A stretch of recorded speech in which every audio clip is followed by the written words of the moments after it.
Un slogan revendiqué par des organisations fascistes, scandé par 5 à 700 personnes, habillées tout en noir dans les rues de Paris. Des drapeaux avec la croix celtique, symbole de l'extrême droite radicale.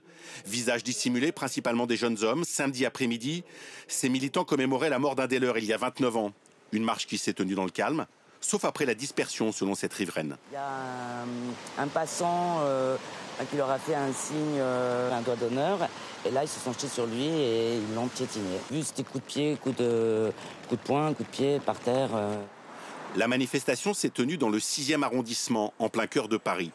Un scandale, entre autres pour ce sénateur socialiste, au moment où de nombreuses manifestations contre la réforme des retraites sont interdites.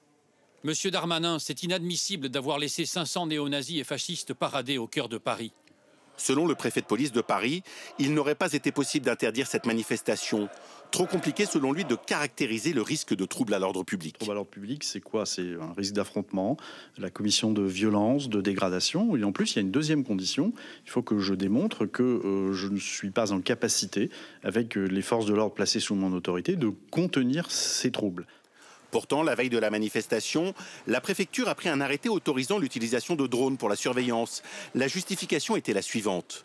La commémoration de la mort de Sébastien Desieux constitue une incitation à causer d'importants troubles à l'ordre public.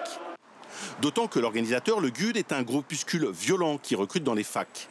Apparu dans les années 70, ce mouvement se développe de plus en plus, en même temps que le vote d'extrême droite.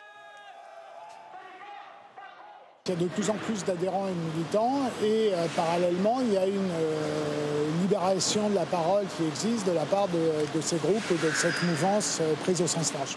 Après le rassemblement, le préfet de police a tout de même saisi la justice sur le fait que beaucoup d'individus manifestaient le visage dissimulé, ce qui constitue une infraction.